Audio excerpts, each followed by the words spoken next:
This is another episode of Standup Comedy, your host and MC, celebrating 40-plus years on the fringe of show business. Stories, interviews, and comedy sets from the famous and not so famous. Here's your host and MC, Scott Edwards. Ladies and gentlemen, welcome back to the podcast. And we've been trying to explore some of the different areas that lead up to and included in stand-up comedy. And one of those is comedy writing, one of the most important aspects of being a comic entertainer. And today on the podcast, we have somebody that's just brilliant when it comes to writing. He went from columnist to comedy, which included television, and author to public speaker. Ladies and gentlemen, my good friend, Mack Dryden. Thank you, Scott. Oh, thank you for that. I'm humbled by that applause. Thank you. Well, thank you, Scott. You're in the heart of Kentucky, and you are a very successful author. You're a public speaker. You spent much of your career as a comedy performer on the comedy team of Mack and Jamie. And if you guys get a chance, go back and listen to some of the early interviews with Mack as he was with his partner, Jamie Alcroft. But you got your start as a columnist. Can you share with the audience how you kind of became a writer and how did that start off? Were you just good in English class? Well, I was always drawn to it, and I was always kind of a funny guy. I had a very funny dad, and it just rubbed off on the three boys he had. And from the start in school, I was kind of and I would write funny stuff for the school paper and funny poems and all that. It was just in my blood. I don't know. So you were writing that early on. Are we talking high school? We're talking earlier than that, like elementary school. 7th grade. Wow. Yeah. I mean, a lot of people are still learning how to write. You were already putting together articles that people could comprehend. That's amazing. Well, I was and a little bit of an outlier because I was in school in Mississippi, which is not known for its scholastic achievement. Okay. Even though we have some of the greatest writers in history, William Faulkner and Eudora Welty and all that. The joke is that more Mississippians write than read. But anyway, so I hadn't heard that, but that's interesting. Yeah, a whole bunch of them. Mary Hannah. I mean, I could go on, but Willie Morris. But yeah, I always had an interest in writing, and it just tickled me to death when I could tickle other people to death just by looking at something on a sheet of paper that I had written. That was just kind of a magical superpower to me. The first job I actually had as a writer, I was a newspaper reporter down in Biloxi for a couple of years, but of course I had to keep my hand in it, so I also drew the occasional cartoon to accompany a feature story, and I would sometimes write a humorous column, and that was I was able to scratch that itch, that comedy itch, because I didn't know back then. I was in my early 20s, mid 20s, that you could make a living in comedy because I was from Mississippi. We didn't have comedy clubs. I moved to Key West, met Jamie. We put on some shows down there that were very successful. And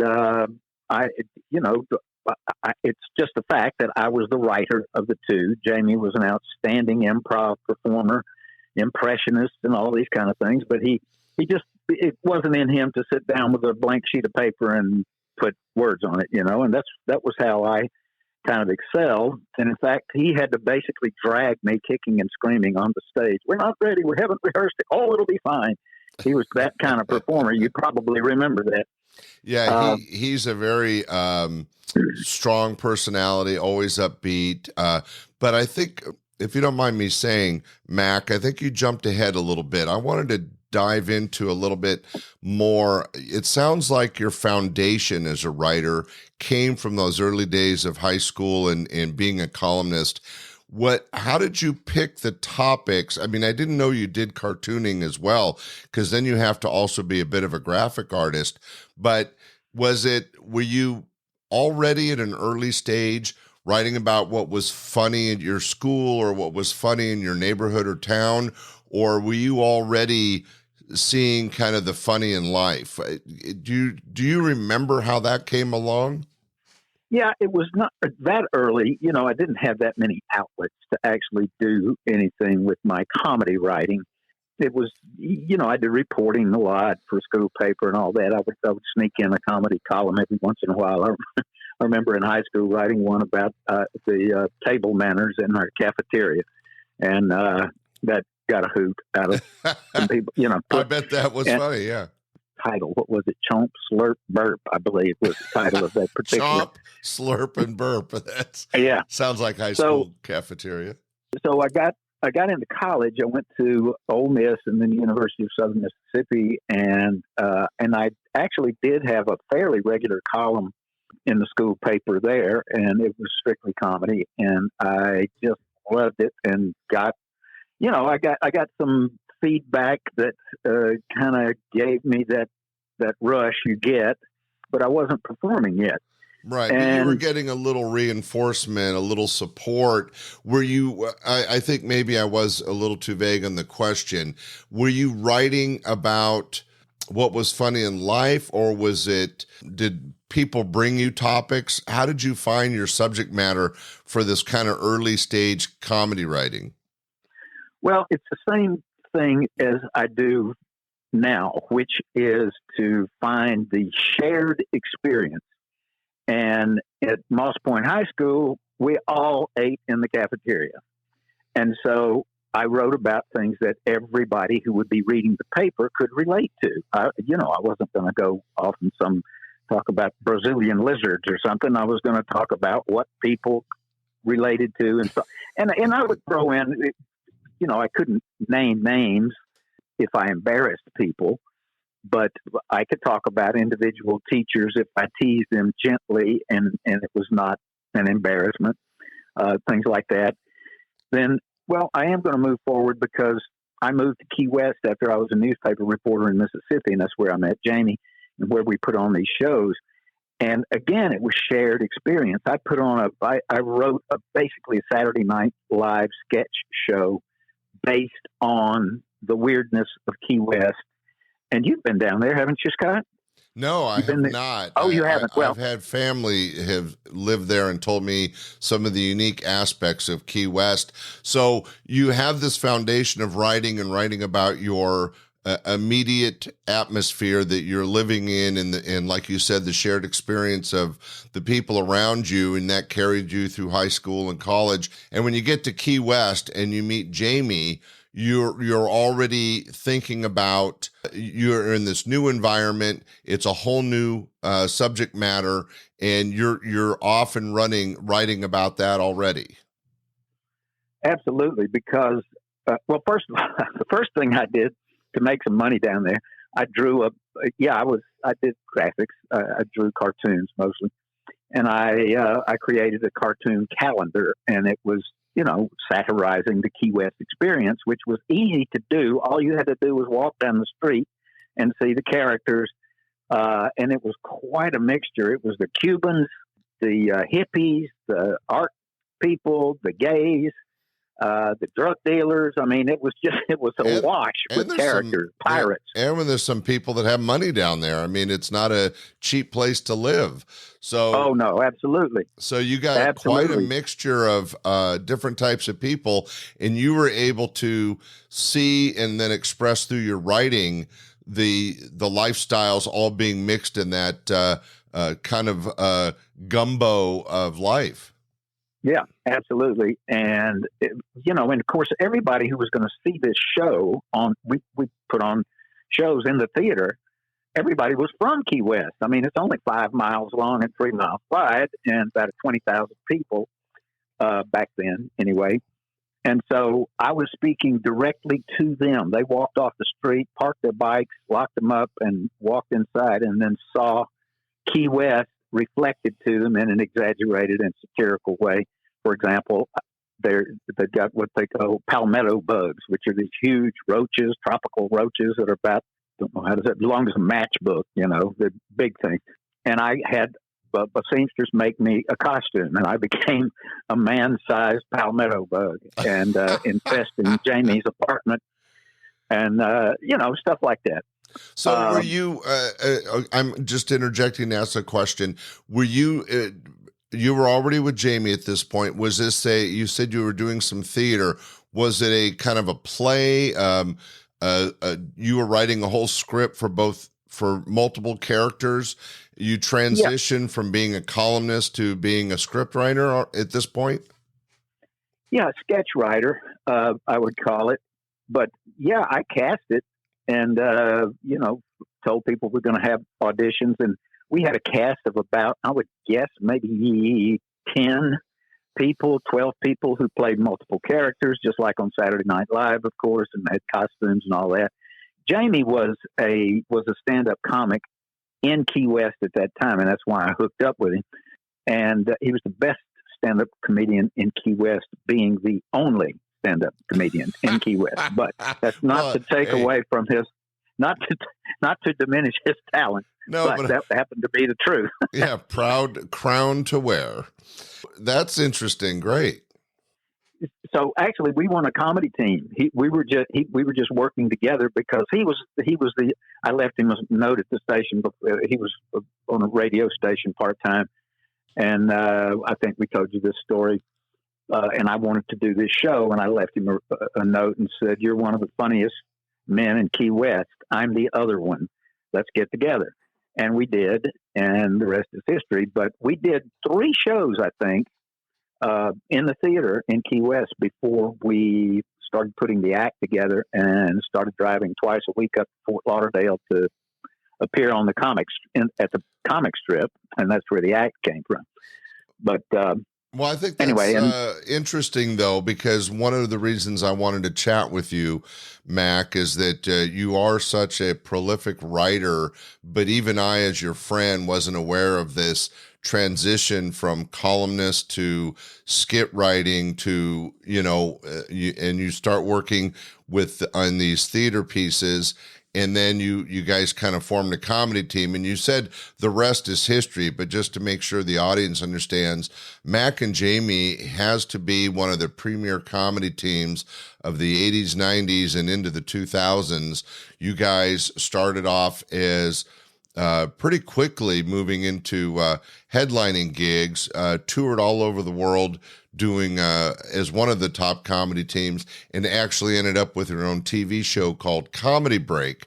But the transition from being a columnist to being a skit writer to going into stand-up comedy, you mentioned that Jamie had to kind of drag you on stage.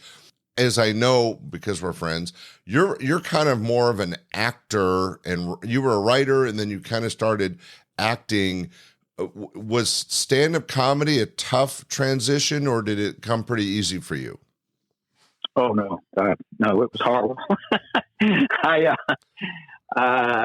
had been able to hide behind roles. See, I did some acting in other plays in Key West. I was Ernst Ludwig in Cabaret, among others, but I was able to hide behind that script that somebody famous wrote.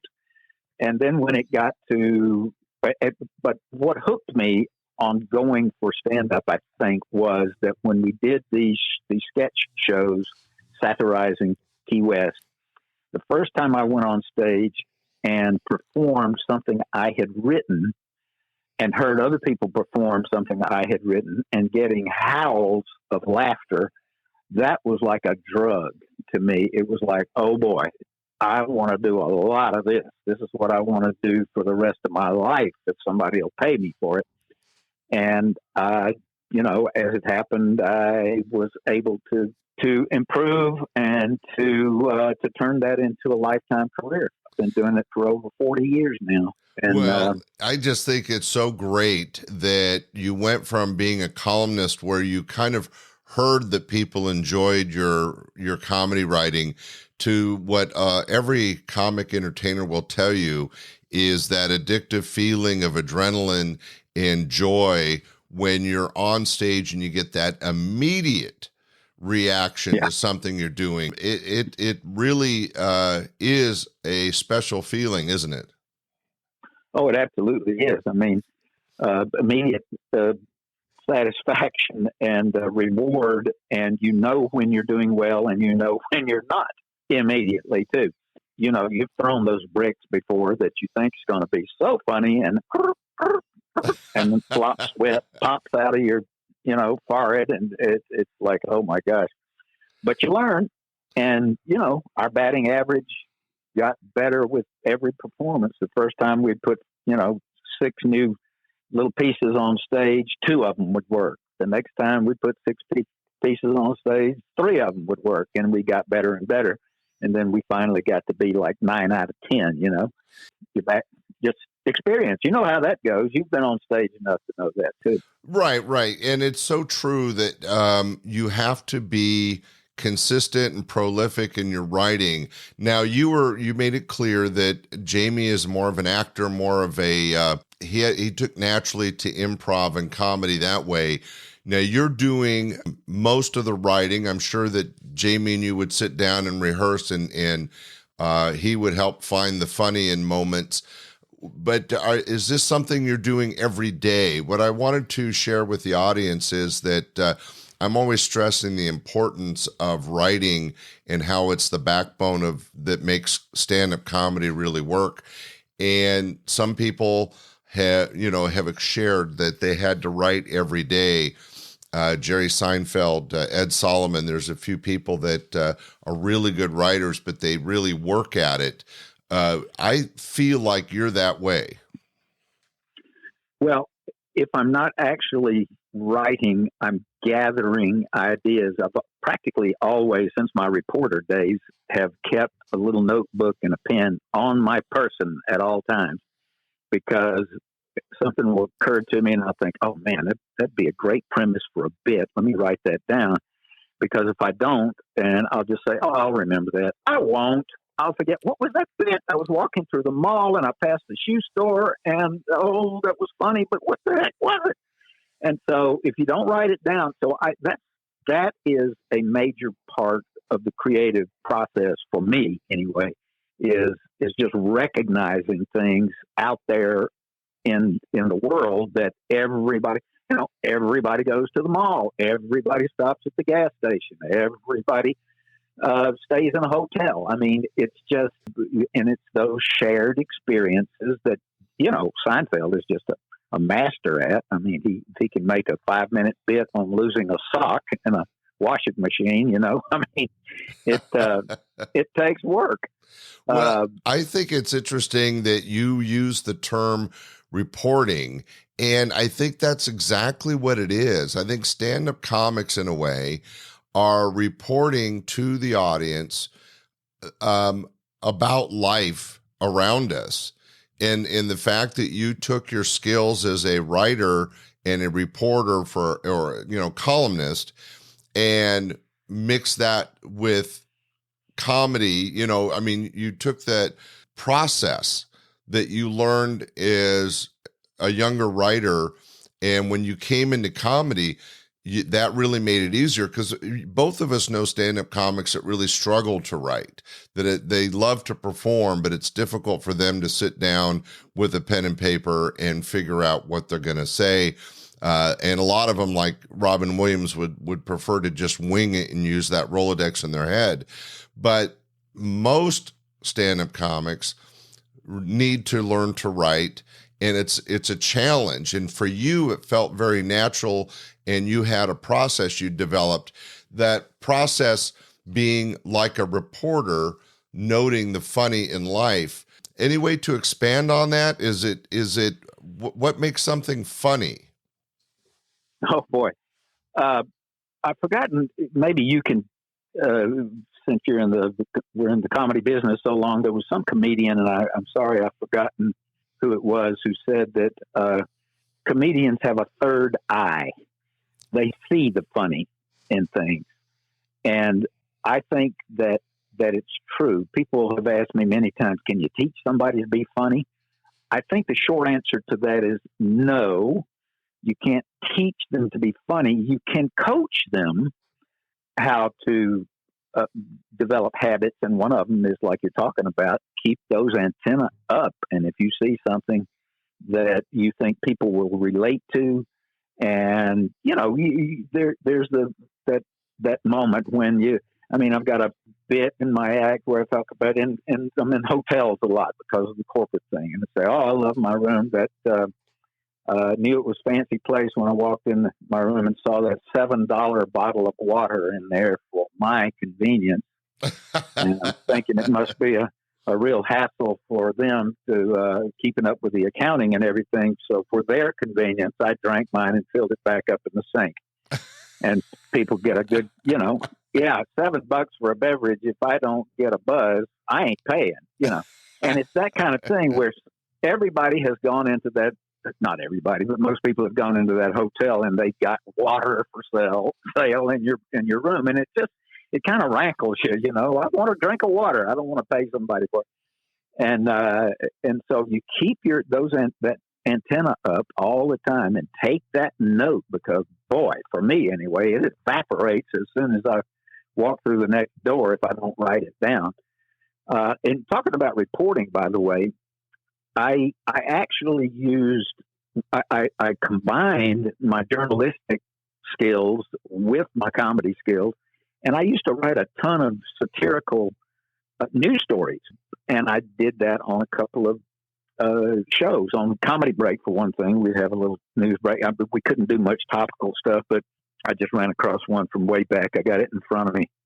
Soviet leader Boris Yeltsin has called for a higher tax on vodka to try to do something about Russia's drinking problem. He said he decided to do something about it when the last big military parade in Red Square turned into a conga line. A jury awarded the Food Lion supermarket chain $5.5 million in that lawsuit against ABC, saying the network used illegal means to videotape rat-gnawed cheese and unsafe food handling. So ABC was forced to eat a little crow, which at Food Lion is marked Cornish hen. So anyway, that's really good writing. Thank you. And as you can see, I've got the journalistic thing down. I wrote hundreds of news stories. So I got a degree in journalism at Ole Miss. So, oh, that's cool. Well, yeah. Now, of course, most comics don't have a degree in journalism, and it really is. You have to put out the effort and dedication to write each and every day. Now, Mack and Jamie was an incredibly successful comedy team. We've picked up that you did most of the writing, and Jamie was able to augment and bring it together on stage and really make it work. After that, you became an author. You've written a couple books, and you're a public speaker, which is a different kind of writing. Can you explain the difference between comedy writing and writing as a speaker? I tell you, there's not much difference in my case because I have basically made our living for the last 15 years as a humorous motivational speaker. For those of you who don't know my background, I'm a 2-time cancer survivor, and I get a ton of laughs with that, would you believe? I spent a little time in a Moroccan prison.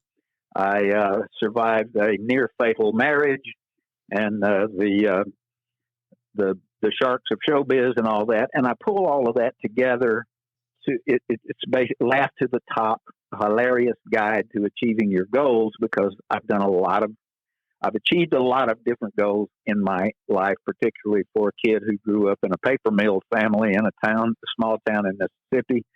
I went to the Tonight Show, had my own show on television, had performed all over the world. And so I made a 7-step guide to achieving your goals, but I just made it as funny as possible, and it changes all the time, of course. But I've got this basic outline, and I use PowerPoint, funny pictures, and all that kind of stuff. But it is very much like just straight comedy writing because I do so much humor within it. But you take that comedy and you make it poignant to the situation where you're able to share that you went through. By the way, your book on your time in a prison is amazing, and some of the other stuff you've helped me write and perform with. But it's interesting because on the one point, you spent most of your life writing to purely entertain people for that moment, to get that immediate reaction. That's the real joy of stand-up comedy. Now you're taking that comedy and you're adding some important information. You're sharing a path. You're sharing a process that helps people by using your life's history as the basis or the foundation, making it funny and getting across important points that could be advantageous to people. I mean, you make it sound like it was real easy, and maybe it was for you. It's not for everybody else. So I just think it's fascinating that you've been able to do that. And I know you've been a huge success as a public speaker. What are the important impacts that you feel sharing really touch people? How do you take it from comedy to really, a strong impression on somebody? Let me just clarify one thing, maybe correct you a little. You said it might be easy for you, but not for everybody. It was not easy for me. It was grunting it out. Boy, I mean, I worked hours and hours and hours trying to make that transition, trying to make a good point, and yet keep the comedy rolling, or keep the laughs rolling. And I'll just give you an example here. I get booked at cancer survival celebrations a lot, and at hospitals and various places, because I bill myself as the funniest 2-time cancer survivor in the U.S. And so people, that piques their interest if they're in that field, and then they go online and they see some video of me doing exactly that. And I inspire people and put it in perspective for them, how to face their fears and all that. I'll just give you a quick little excerpt here from my speech. I say, so I felt a lump in my body where it didn't belong, and I went to the doctor, got the bad news, Mr. Dryden, you have cancer. And I got my breath back and said, what are we going to do about this? He says, you're going to go into the hospital. You're going to lose a testicle. You're going to undergo 17 weeks of radiation treatments. And you're going to pray to God. I said, wait, go back to step 1, lose what? Hold on. Let's not rush into this, because, you just get more personally attached to some organs than others. Like, I don't even know what my spleen feels like. I have certainly never scratched it. I can assure you of that. So I make jokes about my whole experience. I got laughs from my radiation mistress. I'm lying buck naked on this glass slab. She's drawing these Navajo rug designs on my body and my nether parts, and then aiming this thermonuclear device at me, telling me it's perfectly safe. And then, of course, she puts on a big lead vest and disappears into the fallout shelter next door. And so you get the idea. I make the experience something to laugh about, even though it's, and there's some poignancy in there too. I talk about trying to take care of my caregivers, but I get laughs on that too. One day I had my head in the bucket, and the nurse came by and said, "How you doing, Mr. Dryden?" I said, "Well, I've puked up about everything, but I found my class ring." And just listening to her laugh at that made me feel I was taking care of her. I turned the tables on her. She had been taking care of me. Well, now I'm taking care of her, making her feel better. So it's, and I've been doing variations on this speech for almost 20 years. So I just polish and make it better all the time. I try to. It has ultimately become not as much a public speaking, which people have one. It's a performance. Without making an analogy, I perform from the moment they say, "So please welcome Mack Dryden," to "Thank you very much. You've been wonderful." I know where every line. I mean, I improv sometimes, but very rarely, because I want to keep that magic going. I do not want to stop that role that I'm on and got them on. So it's very similar to a stand-up performance since I'm performing the whole time, physically, verbally. I use every tool I've got, every instrument that I can play up there, I do. Well, I think and it is certainly well. Yeah, it's an interesting correlation that you've just expressed, that a lot of public speakers are using a PowerPoint, or they're reading something they wrote, and they can be kind of dry. They can be, we've all heard boring speeches and presentations. I think what's interesting is that you make it clear that, much like a one-man comedy show, like AKA Bob Duback or some of the others that are out there doing one-man theater pieces, you're performing you've made a presentation or a performance out of your speaking topic of cancer.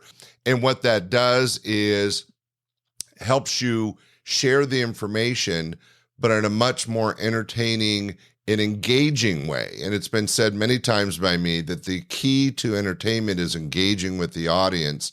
And you have found that magic combination of mixing the humor in life with the tragedy in life, and sharing it in such a way that it's entertaining and poignant. And I think that that's a real gift, Mack. So congratulations on that.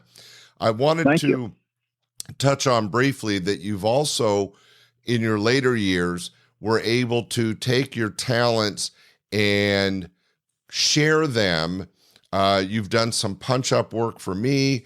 I know that you've helped some other speakers with their topics and with their talks. Do you find that challenging to write for somebody else's voice? Well, certainly challenging in many ways, but in another way, Scott, it's been a surprise to me how much I enjoy it. Like when I was working with you, I couldn't wait to get back to it. I'd put 2 or 3 hours into something and then take a break and then want to, I know what I could do. For whatever reason, I never, before I started doing this only a couple of years ago, actively seeking out people who would like me to punch up their speeches to get some more laughs out of them. I had thought, I'm not going to write for somebody else and let them get the laughs. Geez, I want to get the laughs. But it's such a joy to share that and just add my little skill that I have that most other people just don't have. I have worked recently. I mean, about comedy, and you can tell a joke, and you can deliver a line on stage and get a laugh with it. So you're a little bit different from many of my other clients. Although I think you'll admit that I brought some good stuff to you. We haven't talked about that. I wanted to talk to you about what worked and what didn't sometimes. Now is not the time. Right, but you're right that I had a little bit of a foundation on performance. But when you're writing for a doctor that has to give a speech at a convention, and you're just trying to help him punch up his talk, and they don't have that foundation of performance entertainment, it is a bit of a challenge, right? Well, it's a big challenge because you can't really, although I have specifically doctors, as a matter of fact, I have made videos of myself delivering the line like I would do it to tell them that, you cannot just do the line like this. You have to give it a little inflection, a little bit of emphasis. That's interesting though, Mack. You don't just do the writing, you can also share the performance aspect of it. I think that's brilliant. And I'm sure they find that really helpful. Well, they have said that they do, that they appreciate me going to the trouble setting up my little camera. But it's also in self-defense, because those words laying on that paper in front of them probably don't speak to them like they speak to me. And I can see it and I can say, that's a great line. I know exactly how I would say that. but they look at it and say, well, that, I didn't learn that in med school, so I don't know how to do that. But they can, I can give them an idea of how, even little, it's it's cliche how complex comedy is. And I think you probably saw, I think Seinfeld said he'd spent a couple of years getting an 11-word joke just right. It changed it so many times. But it's a very delicate thing. If you don't pause just before you say that last word that happens to be the punch word of that line or whatever, if you just run it together, it won't work. You got to give them a moment to catch up. Anyway, it's things you can hardly, you just can't explain on paper. You have to show them, and that's what I do. But I must say I've gotten really good response from people I have. Like you. I mean, I wrote some stuff for you, and you were pleased with it, and I hope some of it worked. And I've gotten good response from a woman named Melissa. She teaches scientists how to present to average people without putting them to sleep. And one of the lines that I did for her, she warns them against focusing on themselves, to focus on the audience and what interests them. So I gave her this. When this is her lines, and then my line. It's easy to allow our focus to be on ourselves as speakers. We spend a lot of time thinking about what we want to accomplish, what will make us feel comfortable. For example, I know for a fact that my haircut is awesome. Jerome is amazing. But I would never bring it up during a presentation. When it's most important to, anyway, so when she's talking about keeping the focus on the audience, and then she's bragging about her haircut right away, and she said it got a good laugh. So, yeah, it's hard to explain this part of it because everybody's different and everybody has a different voice. But I just looked at I looked at an hour keynote speech, taking notes from an agricultural economist. Yeah, that's thrilling stuff. Yeah, God, you Full talk about comedy. dry, man. But I managed to put some stuff in there to add some stuff that he was quite frankly thrilled with, and I must admit that it was kind of easy to thrill him because he did not have a single laugh in that hour. He wanted some laughs, and he was a good performer. I mean, a good presenter. He was energetic. He would walk around. He would use his hands. He would do all that. But it was, my God, who cares about pork futures in Brazil? It's hard to make that funny. But I managed to do it. I managed to get 5 or 6 zingers in there, and he was tickled to death. So, yeah, it's very satisfying, I must say. Well, I'm glad to grow that business so I can stay at home and do it. Yeah. Well, Mack, I got to tell you, you have had such an amazing career, and the talents that you have brought to the entertainment world and to television and through the comedy team of Mack and Jamie. It's interesting, and I'm sure you realize it, at least in the back of your head, you've come full circle because you explained that in your early days, you wrote for your elementary school and high school and your college papers, and you were writing, and you would have to kind of wait for that feedback and kind of wait for things. You went through the comedy years and the TV years where you had that immediate reaction, and now you're back to writing, but for other people where you have to you write something and then you cross your fingers and hope that it's presented correctly and you're getting feedback third party, right? So, yep, I mean, that's about it. your career's kind of gone full circle, but it's been such a successful career. Mention the name of your book, because I think people might want to get that. Well, it's called Fluffing the Concrete, Making the Most of Foreign Prison or Anything Else. And it's on, and I also have a book of humor called Does This Book Make My Head Look Fat? And they're both available on my website, which is simply mackdryden.com, and go to the store. And somebody's interested, though, in maybe having you punch up a speech or have you as a public speaker, if they go to mackdryden.com, they can reach you. That's it. Just go to the contact page, and they can reach right out by phone or email. And I'd love to hear from you. Hey, I just appreciate you taking the time to share kind of the process of writing and how it enhanced you as a stand-up comic, how it brought success to you in the comedy team of Mack and Jamie, and how even in your later years it's supporting you, not only from the financial side that you can write for other people or put your book out there or do some public speaking, but also on the personal side, it allows you a vehicle, creative way to express yourself. That itch that you mentioned in the very beginning, it doesn't go away. We still, as creative people, want to keep that going, right? Wouldn't you agree? Oh, absolutely. No doubt about it. It's like I consider myself an artist. I don't think artists ever retire.